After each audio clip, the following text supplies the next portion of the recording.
This one Bible verse blew my mind. Once I realized the truth it contained, Bible study no longer seems as a chore or a to-do list. Instead, it became a moment of great delight and refreshing that I always look forward to with the Holy Spirit.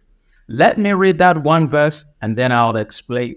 Luke chapter 24 and verse 44, it reads, He said unto them, These are the words which I spoke unto you while I was yet with you, that all things must be fulfilled which were written in the law of Moses and in the prophets and in the Psalms concerning me.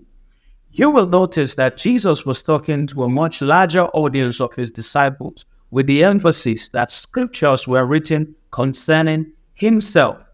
In a similar manner, in verse 27 of the same chapter, Jesus was speaking to a much smaller audience, but still driving home the same emphasis that scriptures were written concerning himself.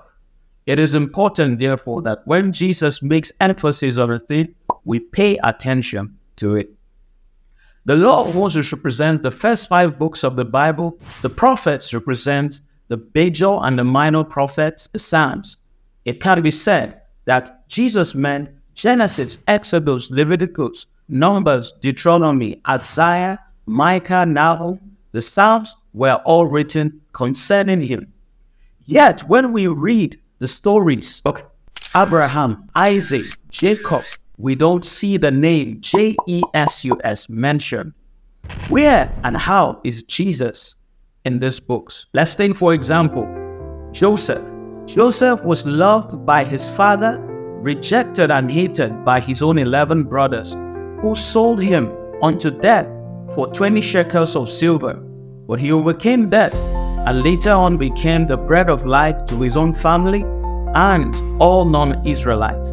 In a similar manner, Jesus, the Son of God, loved by God the Father, rejected by his Jewish brothers, sold unto death for 30 shekels of silver, killed, buried, died, he resurrected on the 3rd day, and became the bread of life to his Jewish brothers and any other person who believes in him.